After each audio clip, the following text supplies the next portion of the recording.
whatnot, though. So, usual schedule for the weekend, right? So I've already written the vocab quiz for the weekend. It'll go up tomorrow morning. Finish it by Sunday night.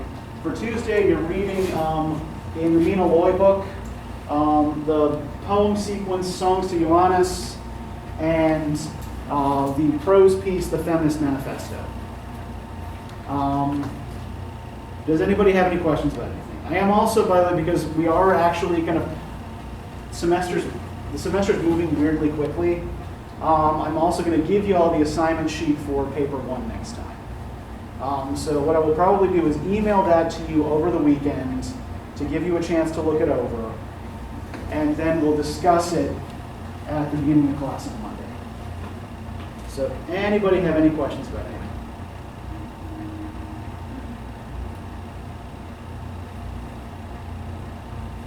Going once, going twice. No? All right. So what do y'all think of Yeats?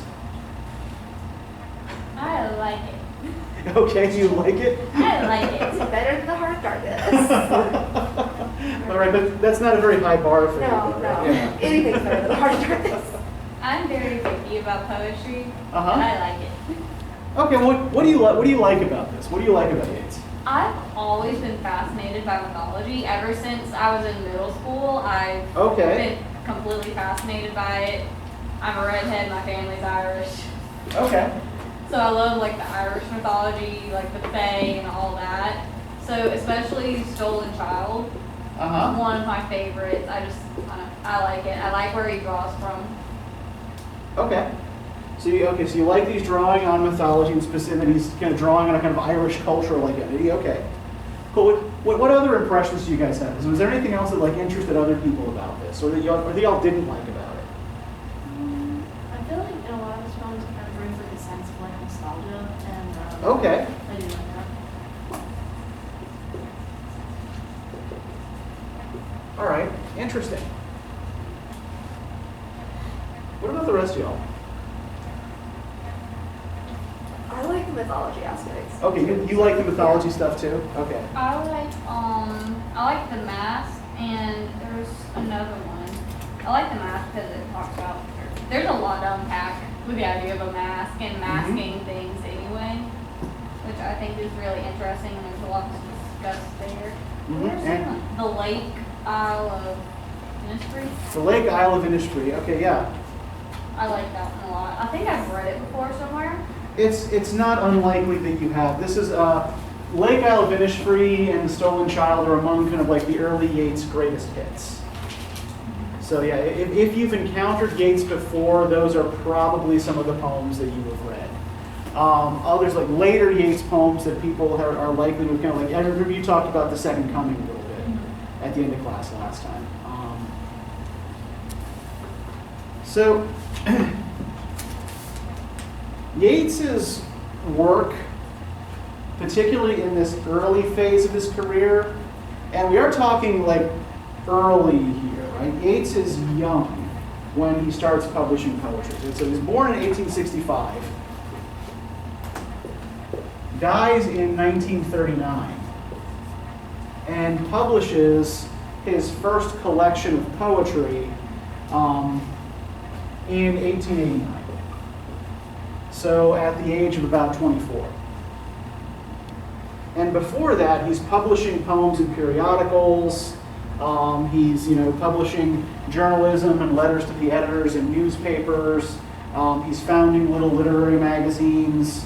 Helping a scholar with a study of William Blake and doing all kinds of other kind of various literary things, right? So he's very much involved in literary life in Dublin and in London, even before he officially publishes a volume of poetry, right?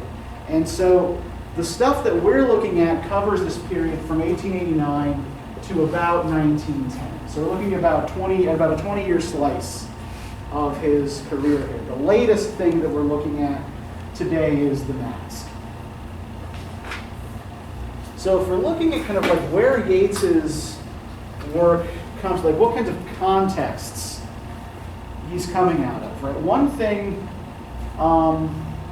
that is important is this Irishness, for a variety of reasons. One is that Yeats's Irishness is itself a little bit complicated. So I don't know if did we talk about this at all with Wilde or Shaw?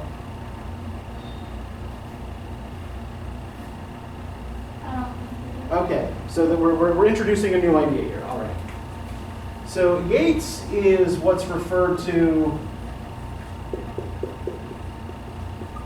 as Anglo-Irish. So are Oscar Wilde and George Bernard Shaw. And Anglo-Irish is a label that refers to an Irish person who was of English descent and generally Protestant in religion, as opposed to kind of like the majority Catholic population, right? So, while Yeats, particularly as a young man, very strongly identifies culturally with Ireland, because of the class background that he comes from, and kind of like the ethnic background that he comes from, a lot of people would not have accepted him as fully or genuinely Irish. He also spent most of his life kind of moving back and forth between Dublin and London and his mother's family's home in Sligo in the west of Ireland. So even in terms of like issues of residence, his identity is a little bit complicated, right? But there's a strong nationalist current in Ireland in the late 19th century. You're nodding a little bit. Are you familiar with this a little bit? Or? Oh, no, I'm just taking it all in. Okay. It seemed like agreement. Like, yes. I was like, okay. Yeah. So, does anybody know what Ireland's political status is in relation to the United Kingdom or Great Britain in, say, the 1880s? Aren't they technically like a part of it or governed by the UK at that point? Yeah, Ireland is governed, like it is a part of the United Kingdom at the time, but it's not really an equal partner in government, right? So in 1800, an act of, like the Irish Parliament votes itself out of existence and votes to join Ireland's government to that of the United Kingdom. Britain was already in control of Ireland for long before that, but this was kind of the end of independent decision making. Yeah. Didn't Britain have control of like a bunch of different places at that time, or was that before that? Oh yeah. So the British Empire really kind of gets going in the 17th century, I think. Right, and that's when they. Wasn't it like Iraq or one of those, but they like split them apart and it like. I think you're thinking of India, the partition of India in 1947. England is on the United. But yeah, so this is just short digression here. A lot of the ethnic conflicts that we see in a number of former colonized nations are the result of exactly this sort of thing, right? So, like when we talked about the scramble for Africa with Heart of Darkness, the borders that were drawn did not respect existing national territories, right?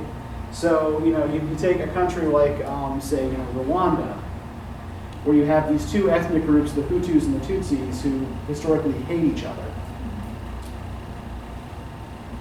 But because this is kind of where the sphere of French influence is in that part of Africa, once they're decolonized, they're yoked together in the same country, right?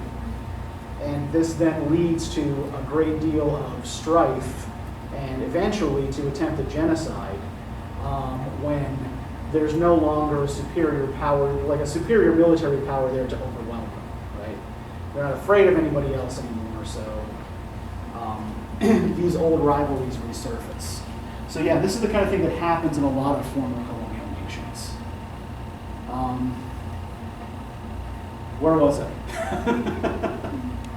Okay, so so Ireland in the 19th century is a British dominion, and in part because it's predominantly Catholic, and Catholics could not serve in Parliament because they refused to acknowledge the English monarch as head of the church. Ireland is pretty much disempowered, right? It's very much a kind of junior partner in the United Kingdom, and is arguably itself kind of a colony. So, Irish nationalism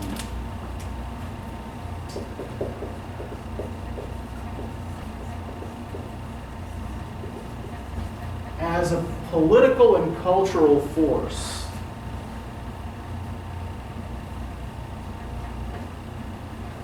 really kind of begins to rise in the 1790s, just before the Act of Union. But by the 1880s, when Yeats is first publishing, actually has a kind of cultural tradition to draw on. Right, so in the mid-19th century, for example,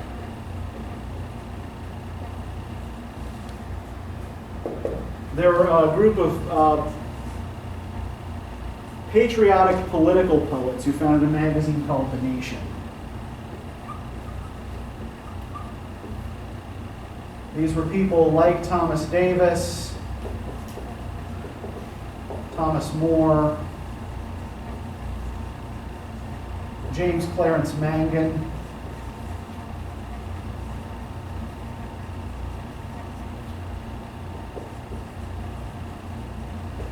and a woman who wrote under the pen name Speranza, who coincidentally was in fact Lady Jane Wilde, Oscar Wilde's mother, before her marriage. I forget what her maiden name was, but yeah, that's who Speranza was. Most of the verse that appears in The Nation is not very good. The exception being Mangan. Mangan is probably the only poet from that group who's still really taken seriously as a writer. But Yeats is kind of inspired by this tradition, but finds it kind of exclusionary and overtly political, right? That this is a tradition that he thinks is primarily about arguments and not about art.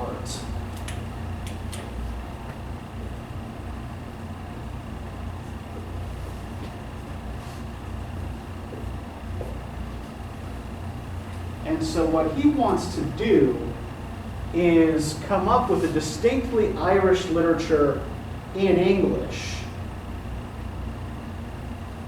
that works as literature and as argument for Irish culture as something separate from English culture, right? So there's a general strand of kind of what we call cultural nationalism in the air in the 1880s and the 1890s. So can anybody guess, like if you've never heard this phrase before, what distinguishes cultural nationalism from political nationalism?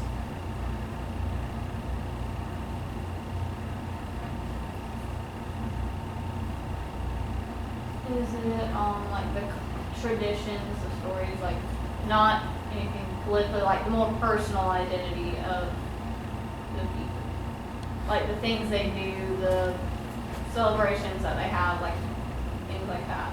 Yeah, it's based on, like showing that this culture has a distinct way of life, right? So the kinds of organizations that are springing up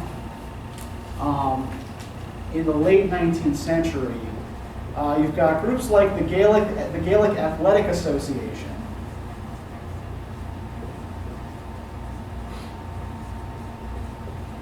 which is devoted to what it calls the revival of authentic and uniquely Irish sports, like hurling, which is kind of similar to lacrosse or field hockey, but is attested in Ireland from the early Middle Ages. And also Gaelic football, which is similar to rugby and is of a little bit more dubious origin, right? Gaelic football seems to actually have been an invention of the people who founded the Gaelic Athletic Association. It's kind of like a way to play something that's like soccer or rugby without actually playing soccer or rugby. So it's like, so we're playing rugby, but it's different. You also have in 1893 the foundation of a group called the Gaelic League. And the Gaelic League was primarily concerned with the revival and promotion of the Irish language.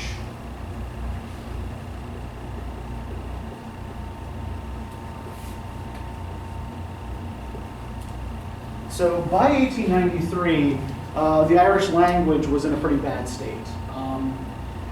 Native speakers were pretty much limited to the most rural parts of Western Ireland. All public institutions, all government institutions conducted all business in English, right? So, and even Irish politicians, like the great early 19th century orator and parliamentarian Dan O'Connell, had promoted learning English to the Irish people as a way of getting ahead and advocating for their rights. The Gaelic League sees the damage that had been done to the Irish language and sees this as a great kind of cultural loss. So they institute courses in Irish language for children and adults, and they advocate to get Irish taught in schools again, and to do things like put up Irish signs on street corners and things like that, which James Joyce will be reading in a couple of weeks. So really what the says that what the Gaelic Leaguers really mostly accomplished was confusing the postman by writing letters to each other in Irish and having street names that were in Irish language and the postman wasn't familiar with. So now, in terms of cultural nationalism in Yeats's poetry here, I want to look at Red Hanrahan's Song About Ireland on page 33.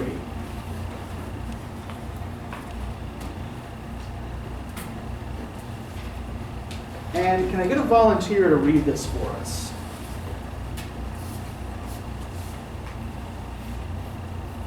The old brown thorn trees break in too high over human strength. Under a bitter black wind that blows from the left hand, our courage breaks like an old tree in a black wind and dies. For we have hidden in our hearts the flame out of the eyes of Kathleen, the daughter of Houlihan. The wind has bundled up the clouds high over Nara, and thrown the thunder on the shores for all that maybe can say. Angers that are like noisy clouds have set our heart to beat. But we have all bent low and kissed the quiet feet of Kathleen, the daughter of the wind. The yellow pool has overflowed high upon Cloothnabear, for the wet winds are blowing out of the clinging air. Like heavy flooded waters are bodies in our blood, but purer than a tall candle before the holy rood is Kathleen, the daughter of the wind. Okay, so how many of you found this poem a little confusing? Okay, yeah, I bet you did. What did you find confusing about it? Like, what parts of this were hard to understand? I had to read the first line twice, Okay. just because of the way it's worded. They break in too high over the, I don't know. I had to read it twice. I got it, but I had to read it twice. Okay. It's just an awkward phrasing for me. Okay. Just like the people and stuff. I know it has the notes down at the bottom, but it's still kind of not super clear about like who's Kathleen and everybody else. Yeah, if you don't know who or what Kathleen Houlihan is, this doesn't make a lot of sense to you, right? If you don't know what Knocknarea is or who Maeve is supposed to be, it doesn't make a whole lot of sense to you. And some of the imagery might be a little bit obscure, right? Plus, who the hell is this guy, Red Hanrahan? Right, so Red Hanrahan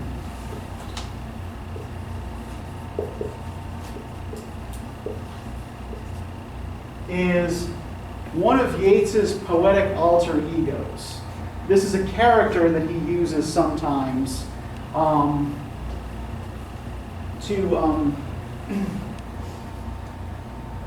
in particular to voice kind of certain kinds of thoughts about Ireland, right? And he's based on a real person.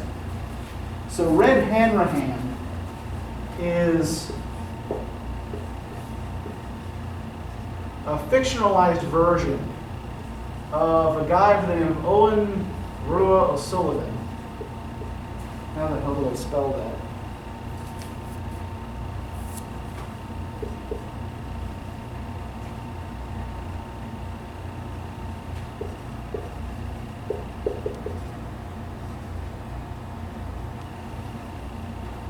Who is a poet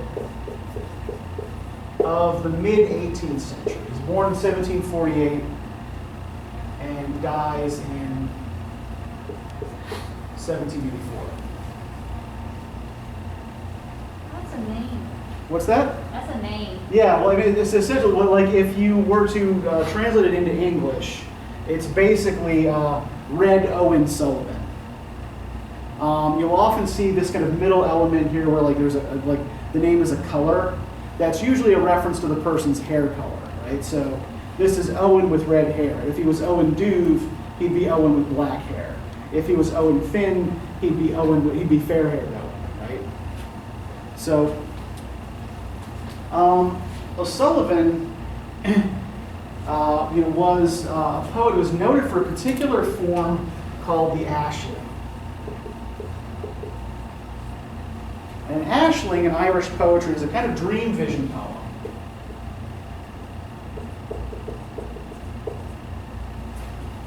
In which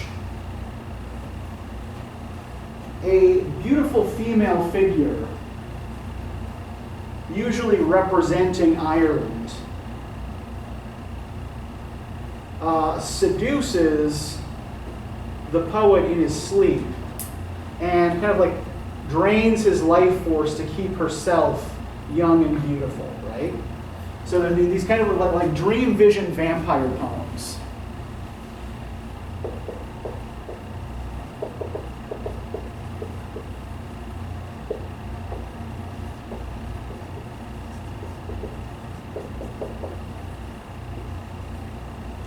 And that's where this figure, Kathleen Ní Houlihan, comes from, right? Kathleen Ní Houlihan, Ní means daughter of.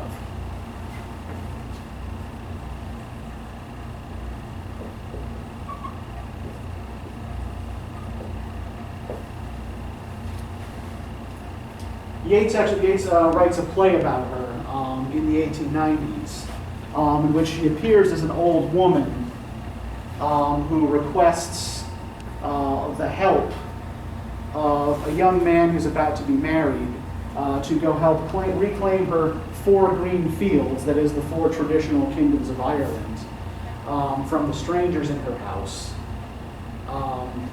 And so, the young man is mesmerized by her, forgets all thoughts of his marriage, and basically goes off to die for her sake, right?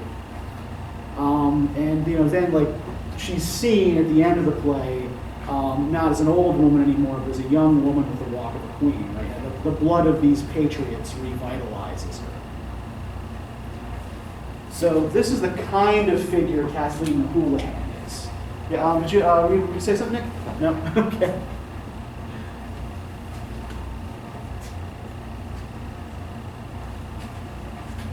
Now,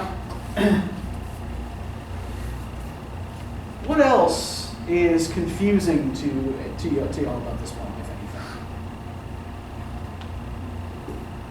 Well, what else do you notice things that might have to do with this kind of cultural nationalist theme?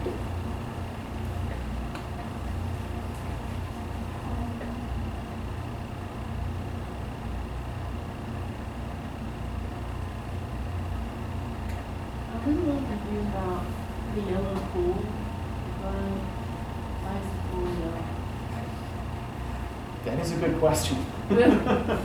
Yeah, and I'm going to be honest, I'm not really entirely certain about that myself. But I think what's more important than the color of the pool is the way it reflects a kind of building action that has taken place throughout the three stanzas, right? So we have first, the bitter black wind that's breaking the trees. And then we have the wind that's bundled up the clouds high over Knocknarea, right? So we see first the wind is breaking the trees, then there's a storm coming, and then this wind causes flooding, right? And Kathleen O'Houlihan is often described as yellow-haired.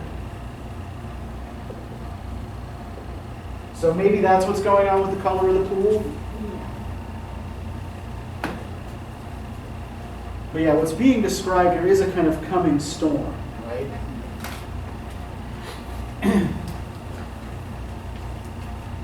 That is in some way related to this figure, the coming of this figure, the people paying tribute to this figure, right? And I think there's one more part of this that I do want to focus on a little bit here, because I think it has to do with Yeats's complicated religious identity. Right? So, if we look at the last three lines of the third stanza, like heavy flooded waters, our bodies and our blood, but purer than a tall candle before the holy rood, is Kathleen, the daughter of Houlihan. What does the whole body and blood thing sound like to you? What's that? Communion. Yeah, it's that whole the idea of communion, right? Right. This is the body of Christ. This is the blood of Christ. And do any of you know what the key difference is between most Protestants and most Catholics regarding the body and blood? Yes, Sam. Don't they think? Oh, I'm not Catholic, but I have friends who are.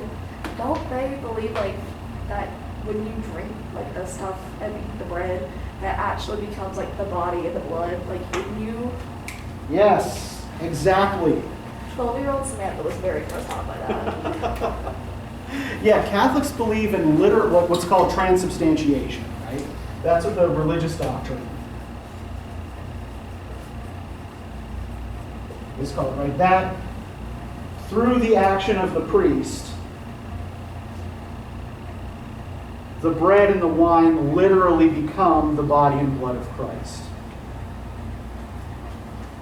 Protestants, with a few exceptions, do not believe this, right? In most Protestant traditions, this is the minister or the pastor is really just a prayer leader rather than someone with the power to transform bread and wine and absolve your sins, right? And so, yeah, they regard this as a purely symbolic action.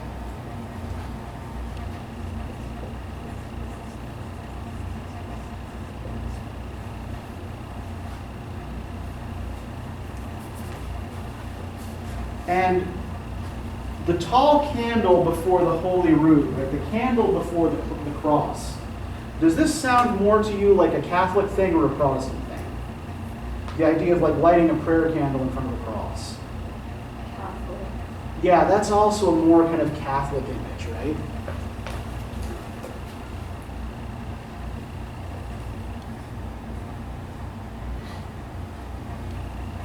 So, if we look at these three lines here with this in mind, right? Like heavy flooded waters, our bodies and our blood, but purer than a tall candle before the holy rood, is Kathleen, the daughter of Houlihan. What's the argument about religious difference in these three lines?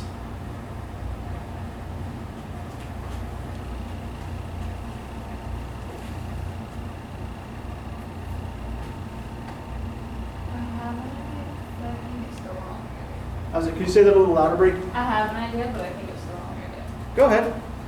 So, God is supposed to be just and forgiving, a merciful being.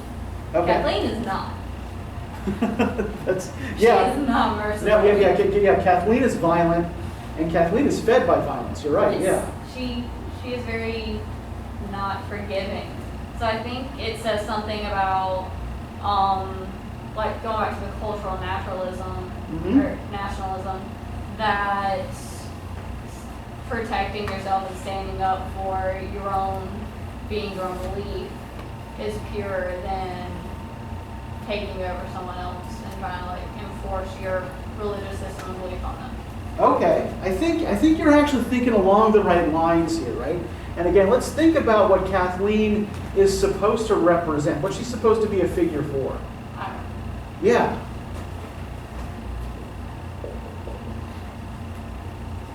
And Ireland is religiously divided between a Catholic majority who are disempowered, right? And an English descended Protestant minority who have most of the political power, right? But does Yeats seem to think in these three lines that the religious division between Irish people actually matters? No. Yeah. Everybody should be kneeling at the feet of Kathleen Houlihan, right? Kathleen the daughter of Houlihan. That this idea of nation transcends these religious differences. And that's kind of at the what's at the heart of Yeats's cultural nationalism, right? One of his ways around the problem of Protestant identity in a Catholic country is to hearken back to mythology, right? To a kind of pre-Christian identity, before there are any kinds of religious schisms, right, between Catholics and Protestants, right? So mythology is something that can offer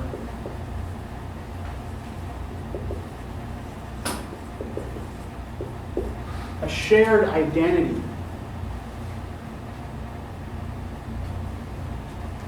to Irish people of any religious persuasion, right? The idea being that, like, okay, like, yes, you know, we differ over these religious doctrines, but this is something that belongs to all of us. We all heard the same story growing up. Our mom was tucked us in with the same tale of fairies snatching babies. Everyone heard the same thing. Yeah. Okay. Yeah.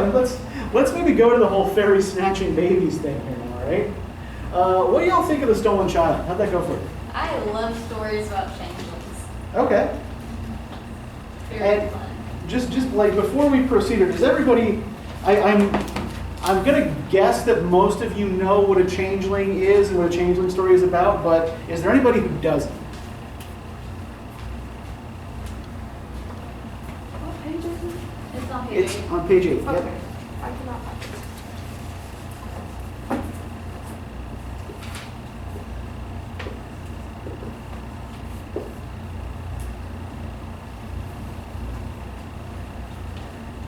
Okay. So what is a changeling then? It is a sick fae child that the fae traded for a healthy human baby. Yeah, the basic myth here, right, is that fairies aren't very fertile. They don't reproduce very often, and oftentimes their offspring die or are sickly, and they sometimes need to graft human blood into their own societies, right? So they will steal human children and raise them in order to do this, and they'll usually leave behind either a sickly and dying fairy child, or like a block of wood disguised by magic to look like a child, or things like that, right? And in full, like, this is it's kind of a folkloric explanation for something like sudden infant death syndrome, right? You know, where you've got an apparently healthy baby who suddenly dies, right? Or like, you know, certain kinds of birth defects or mental problems. Yeah. Like for the children with what's called Williams syndrome, for example, are often regarded as changeling children. Yeah, it was a way of explaining these kinds of things. But let's look at the way Yeats adapts this particular legend for the 1890s. What do y'all think? What do y'all think about this one? How attractive is the fairy world that the child is being sold here? How good does it look? The grass is always greener on the other side of the lake. Or in the lake, and this is the case here, right? It's like a paradise. I mean, you've got candy, you've got birds, it's all pretty and glittery. Yeah. Well, what sorts of things do the fairies do? What does life as a fairy seem to consist of?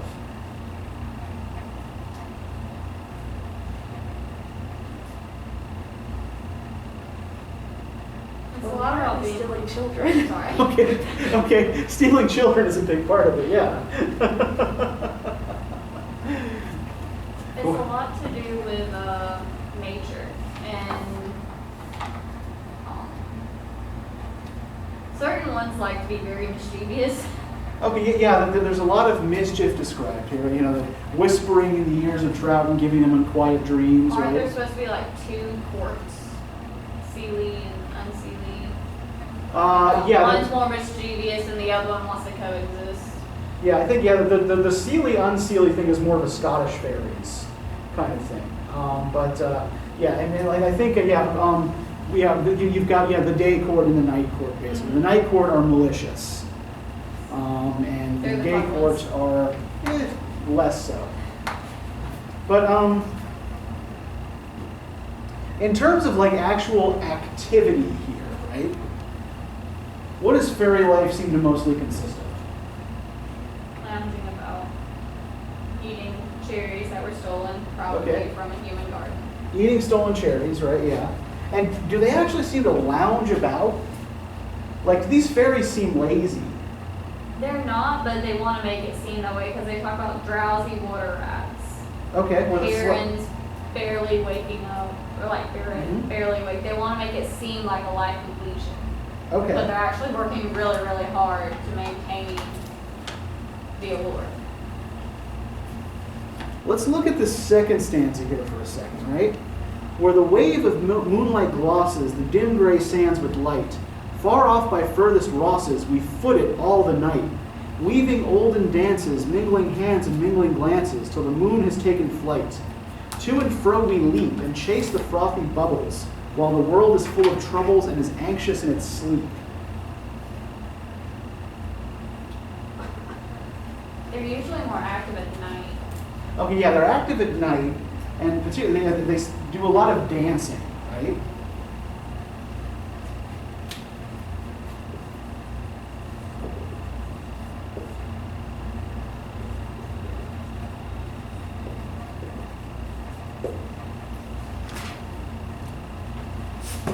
And one thing that I want to kind of note is going on in the first three stanzas, right?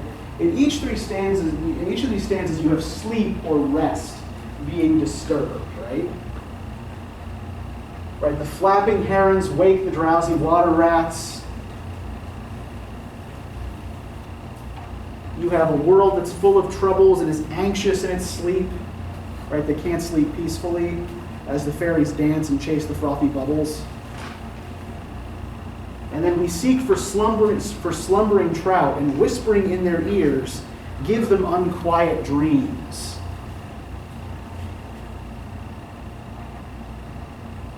Not to mention, right, again, that the cherries are all stolen, right? So, is there anything sinister about these fairies? There's always something sinister about fairies. I mean, on the one hand, they're stealing kids, right? They've got that going on, right? They're extremely dangerous in almost everything that I've read about, any fairy. They're very dangerous. They look, non-threatening, whatnot. They're very alluring, but Sure. there's tales of people disappearing in the woods and dancing to death with fairies. I think you said something, was it last class? I watched the lecture video, something about the bringing in of spring Oh, okay, young girl right, the had to like dance the Rite of herself to Spring, death. Stravinsky, yeah. It ends with a young woman dancing herself to death as a sacrifice to the gods of spring, yeah. But there's a lot like, I don't know, there's a lot of like warnings of dancing with fairies. Sure, like the fairy rings in the forest and things like that. And I then think- eating food Mhm. from fairies Right. traps you to them. which is kind of descended directly from those Greek underworld myths, right? Where you eat the food of the dead and you're stuck in the land of the dead. But I think what I want to try to focus on is these fairies specifically, rather than fairies in general, right? What are these specific? What's potentially sinister or potentially threatening about these specific fairies? They're causing the unrest that they're warning the child about. Okay, yeah, they're causing unrest, right, deliberately.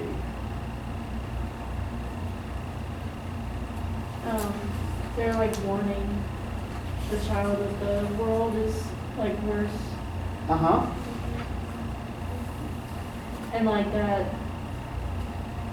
like the child is naive and there's just like worse things out there, like the world isn't a great place, and Yeah. like taking away their innocence and their youth. Yeah, they want to take him to the waters in the wild, right? Sort of indicating, wilderness and chaos. But then, if we look at the last stanza here, what are they actually taking the child away from? Can I get somebody to read for us, starting with "Away with us, he's going"? Away with us he's going, his solemn-eyed. He'll hear no more the lowing of the calves who on the warm hillside, or the kettle of a hog sing peace into his breast, or see the brown mice bob round and round the oatmeal chest. We can stop there, right? So what is this world that's full of weeping that the fairies are taking this child away from actually look like? Peaceful. Yeah, peaceful, restful, right? This really doesn't sound so bad. So they're taking the child away from a world of peace and rest and comforting sounds into a world of kind of like constant frenetic activity and theft and anxiety, right?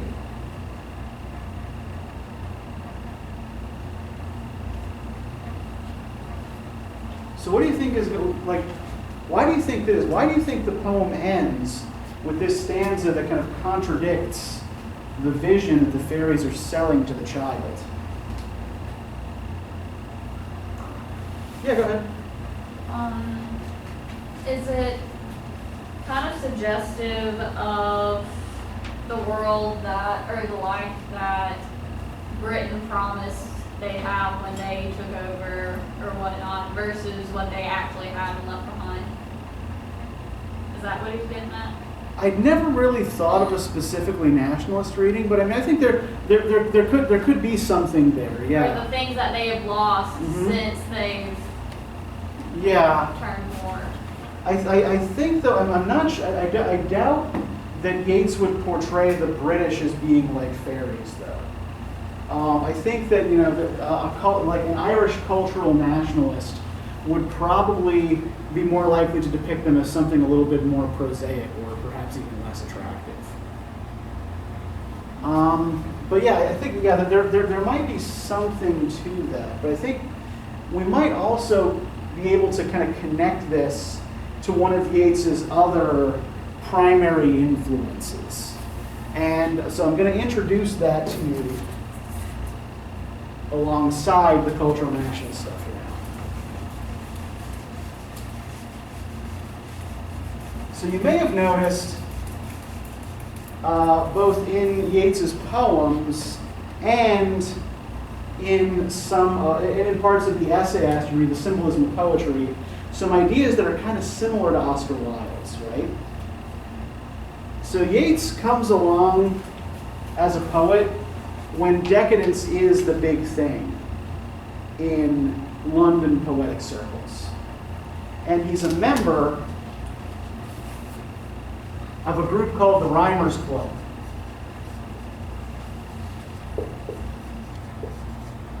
that meets in some form from 1890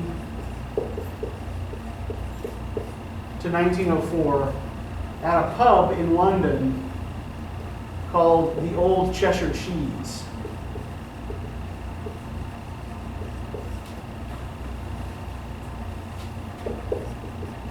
It's still there if you visit Fleet Street in London. And this group published, they published volumes as a group, right? They published volumes in 1892 and 1894.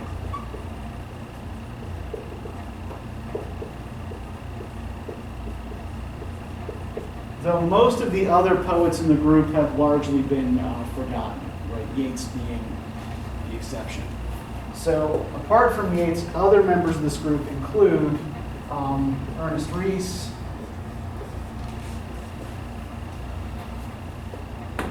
Ernest Dowson,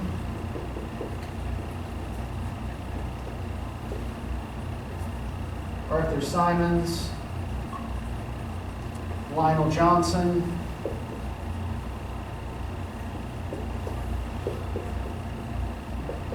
John Davidson,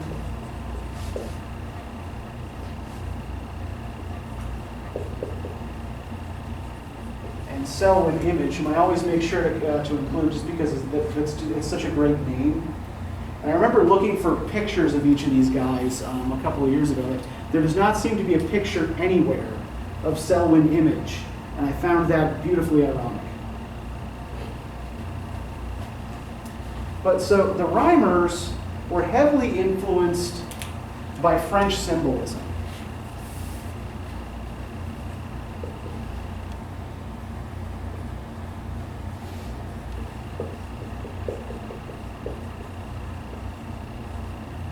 Right, Arthur Symons was really more a critic of French literature than he was a poet, and so he introduced most of the others to these particular ideas.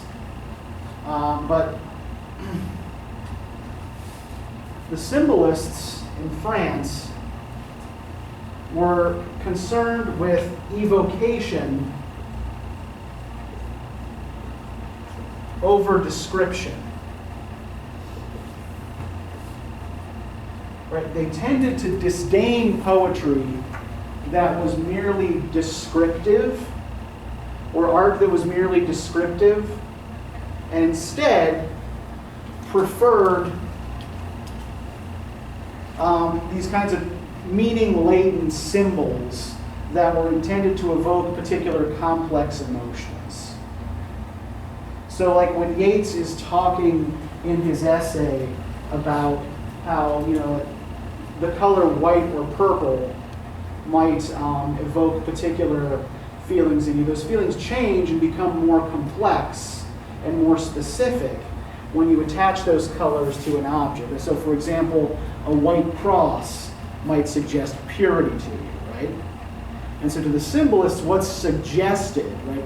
What feelings are evoked, what ideas are evoked, are more important than imitation of external reality, right?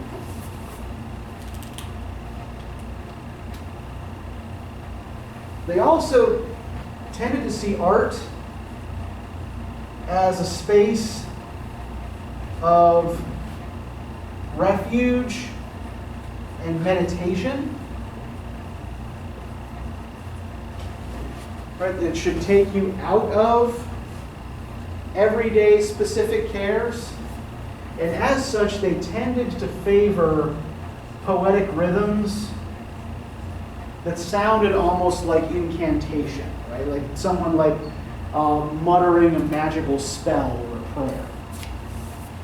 So to give you some sense of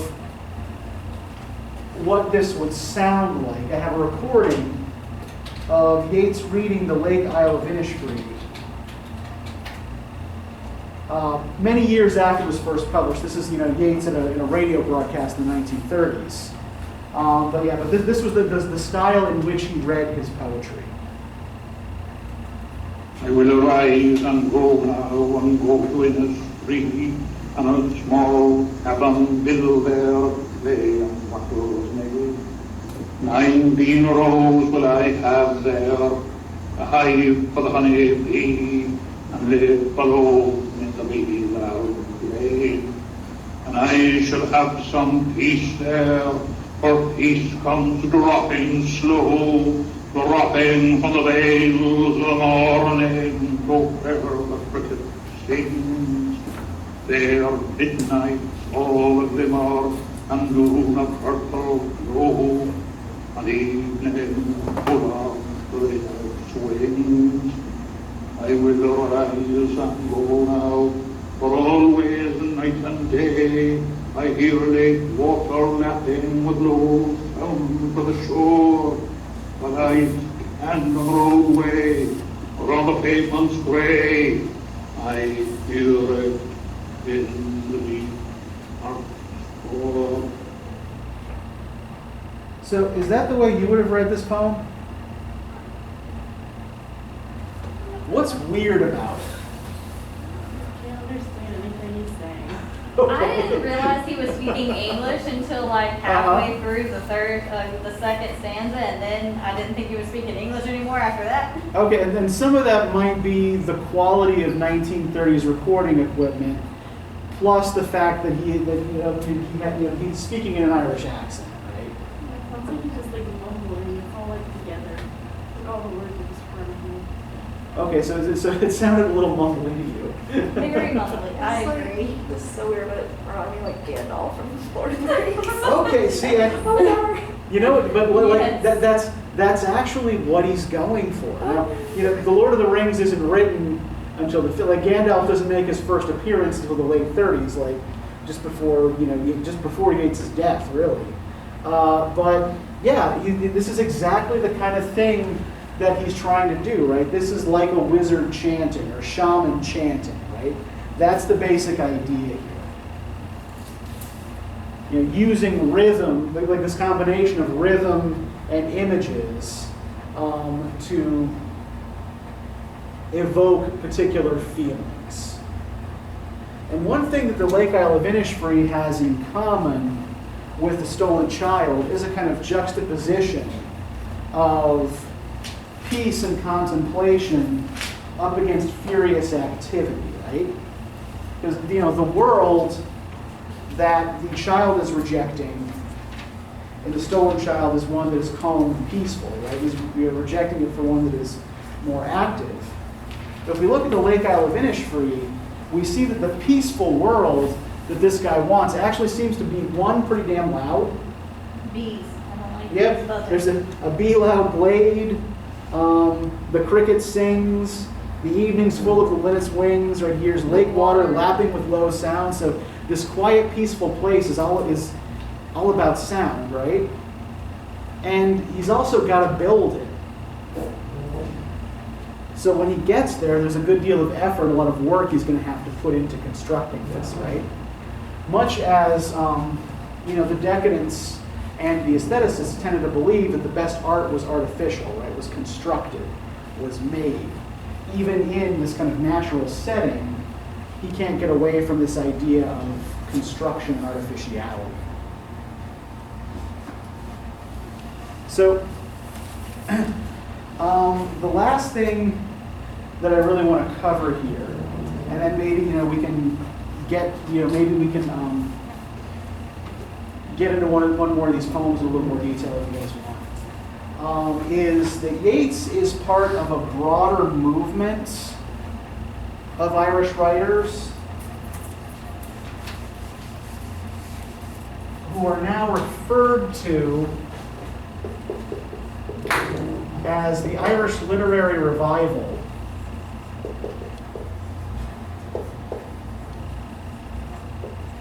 Or the Irish Literary Renaissance.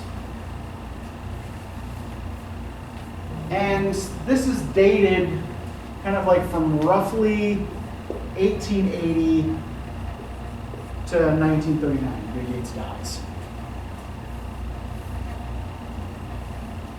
And it comes in two waves.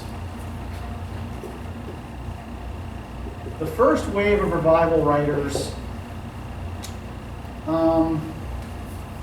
are attempting, right, what the big thing they're doing is trying to create a distinctive Irish literature in English, right?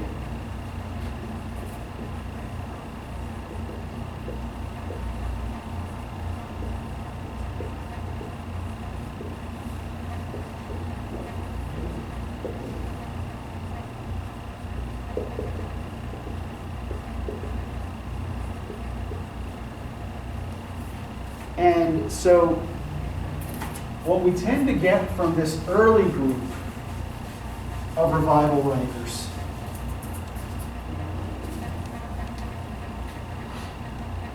is Irish folklore and mythology as subject,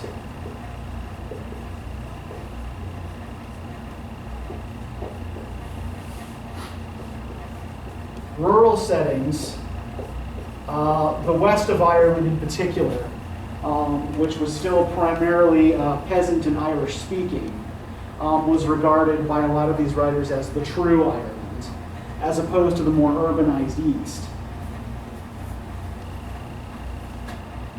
And a lot of evocation of specifically Irish landscapes. So, you know, we have all these mentions of specific locations, for example, in The Stolen Child, that are near where Yeats grew up. And writers in this group included, in addition to Yeats, his patron, Lady Gregory, the playwrights J.M. Synge and Edward Martin, the novelist George Moore, and the poet Catherine Tynan.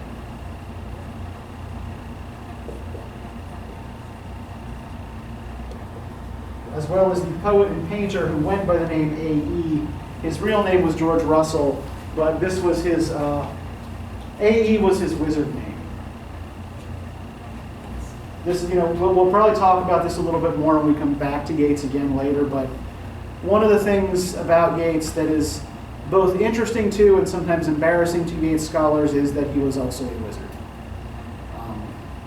And I don't mean this facetiously. He belonged to an occult order called the Hermetic Order of the Golden Dawn. And they, you know, conducted rituals that were intended to summon spirits and things like that. So yeah, so Live your best life, man. yeah. Well, and you know, it's kind of part of that late 19th century searching for alternative spiritualities, right, and alternative solutions to cultural problems. But probably more on that later. Now, there's then a second wave of Irish writers. They're about a generation younger. And their work tends to question the nationalist assumptions of the senior group, as well as their rural preoccupations. So what we find in this later group of Irish writers, who we will also be looking at, urban subject matter. They set most of their work in and around Dublin. Way less supernaturalism.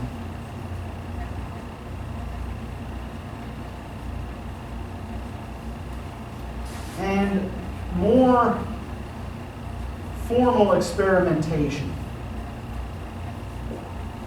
Right. These older writers still tend to write in fairly traditional forms. The younger writers are a little bit more daring in their experiments with things. So this would be people like later Yeats, James Joyce,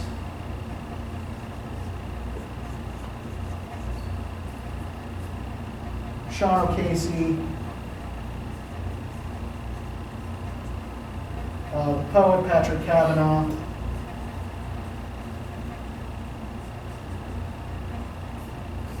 and the playwright Dennis Johnston.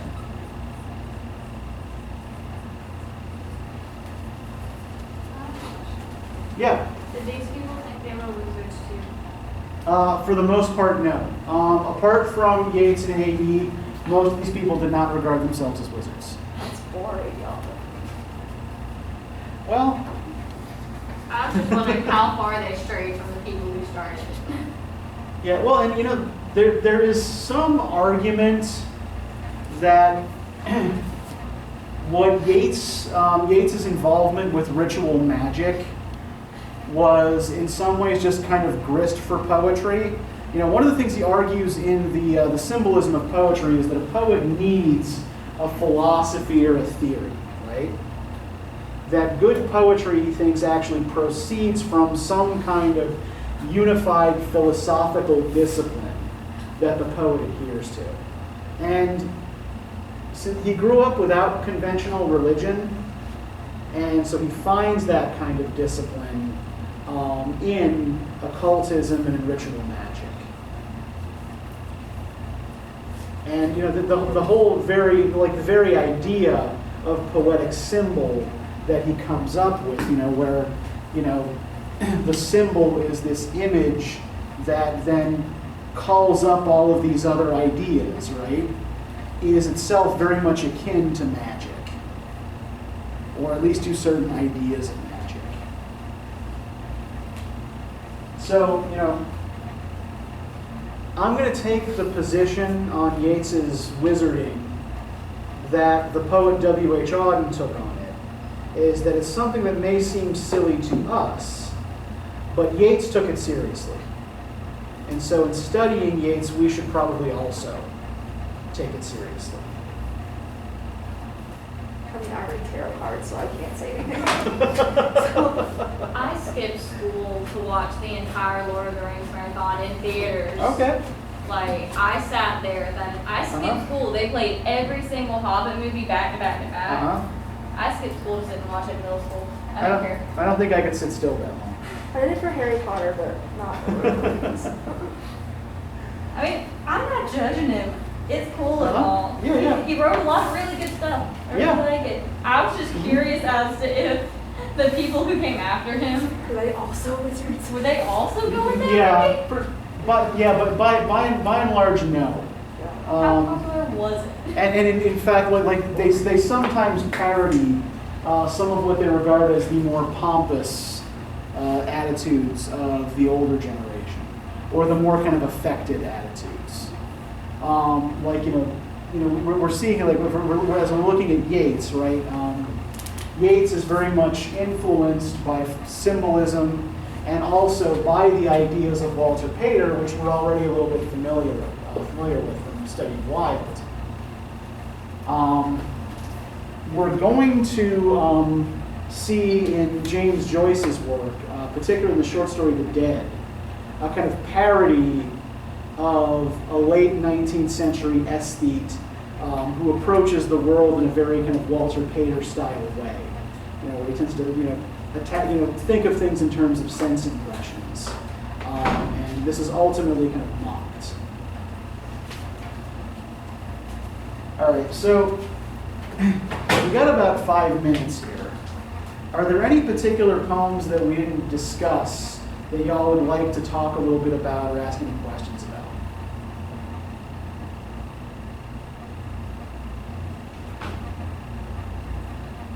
Okay, then I'm just going to point us for a second to the mask before we get into the guide questions, which is the latest poem that you were asked to read for today. And the main reason that I want to look at this for a second is because it gives us a kind of connection with Wilde. Right? Does anybody remember Wilde's Doctrine of the Mask?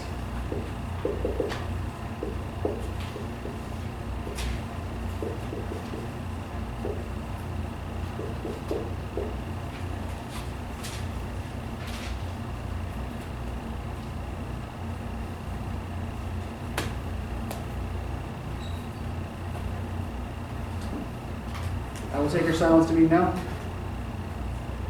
Okay, so did Wilde think that it was the artist's role to be sincere No. and to express, your quote-unquote authentic self? No. Yeah, the artist was supposed to be a poser, right? All art was a pose. And so all artists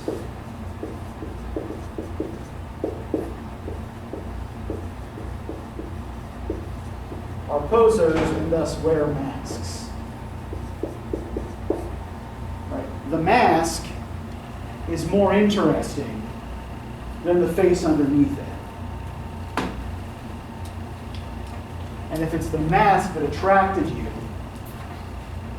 then why should you care what the face underneath it looks like? And that's kind of the argument of this short poem, right? Put off that mask of burning gold with emerald eyes. Oh no, my dear, you make so bold to find if hearts be wild and wise, and yet not cold, right? He even uses the word wild in here, which I think is a kind of sly reference to the person he got this idea from. I would but find what's there to find, love or deceit. It was the mask engaged your mind, and after set your heart to beat, not what's behind. But lest you are my enemy, I must inquire. Oh no, my dear, let all that be. What matter, so there is but fire in you and me. So the wearer of the mask, right, keeps putting off all of the questioner's attempts to get him or her to take the mask off, right?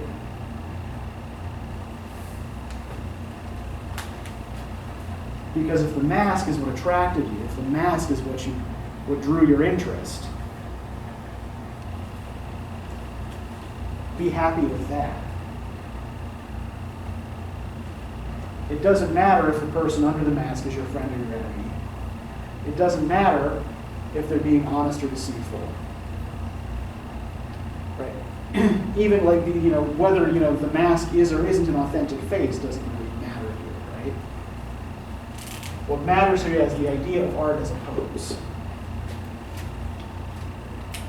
Okay, so we are about out of time here, so let me give you the reading questions for next time. We are going to be reading more modernist poetry, but a very different kind of modernist poetry than we got in Yeats. Right? You will find Mina Loy to be a very, very different animal from